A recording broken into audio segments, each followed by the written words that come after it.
Stitch Cutie, I'm Brittany with Stitches of Love Quilting, and welcome to the video tutorial for box 1 of your Gnome Block of the Month. So when you get it, you're going to open it up. Yours is wrapped in tissue. You can see I've already taken mine out of the tissue. So let's go over what you have in your box, okay?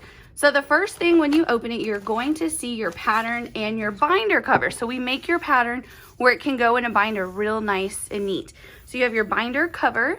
So cute, so you can identify that this is your Gnome Block of the Month quilt. Then you have the back cover for your binder. And then this little strip right here is for the spine of your binder. I'll show you how to put that in just a second. I have a tip for making that easy. And then you have your first pattern. So it's gonna give you the instructions you need for the first month. And then my favorite thing about our patterns is you have your full size placement guides.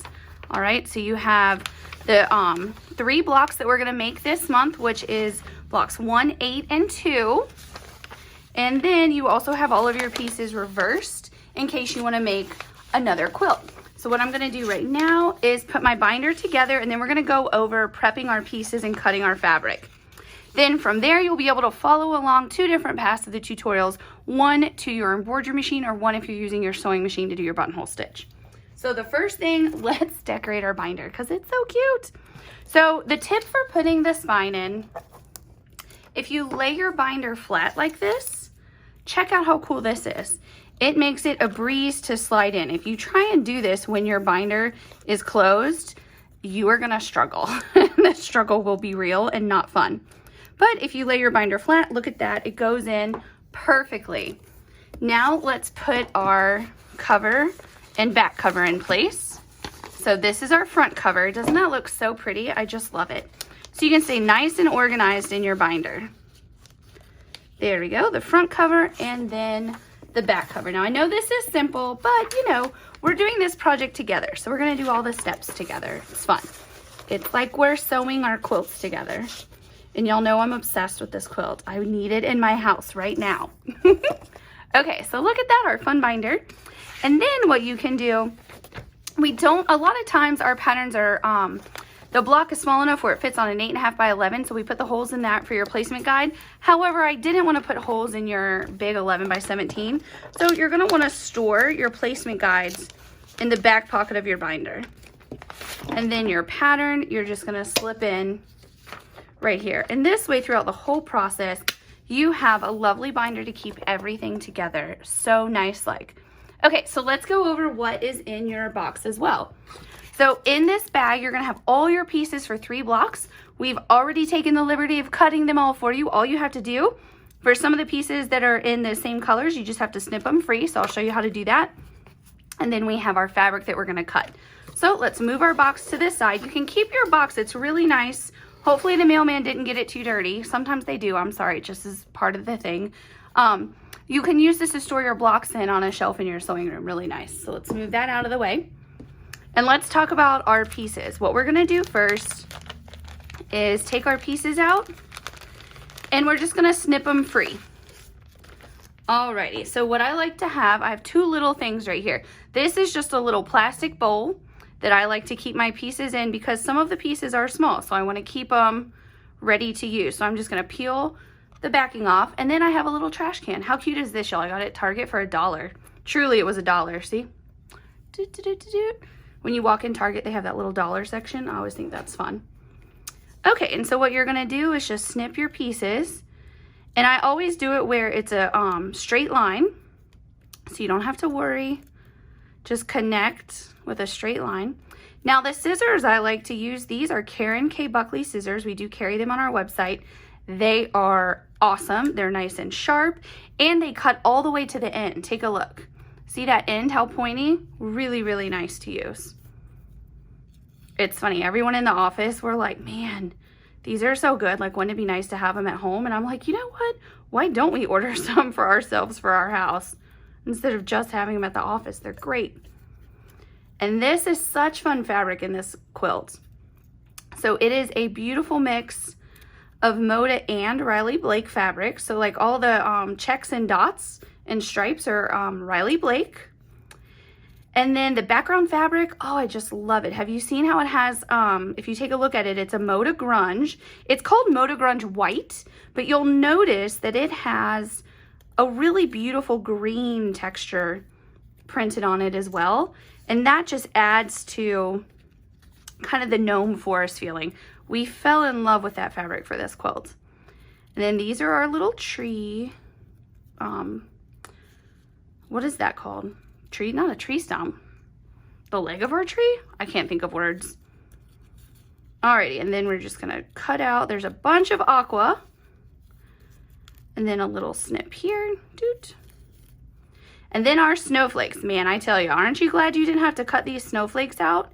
Even on our lasers, it takes a really long time to cut the snowflakes. Super cute. It's really fun. I should film the laser cutting, do a little speed up of it, cutting this for you, because it just is mesmerizing to watch. We all love to watch it. It's funny, I used to do all the lasering for years for our company, and I haven't lasered in forever, but I still love going over and watching the laser run. It's just so fun. So there's that. And now just a few more pieces to free. And then what we'll do is we'll go on and peel all the backing off and have them ready. And like I said, you'll be able to, after we cut our fabric, then this will break to another video, and you can take a path of either watching it for machine applique, where we're building our applique units together, or you can watch and go straight to your embroidery machine. Okay? Super cool. There you go. Fun. And you know, if you're like my mom, the designer, Julie here at Stitches of Love, she would not throw this away. She would keep it, because you never know when you can get like little extra things out of it. Okay, so pretend like you've peeled all your pieces and you have them in your little bucket or your little jar, your little bowl, whatever it's called. And we're gonna set these aside for the sake of the video. And what we're gonna do now is talk about how to cut the fabric that comes in your kit. So the first thing you wanna do is iron it. So in front of me, I have my Steady Betty. I'm just gonna press it. If you want to use a smidge of starch, you definitely can.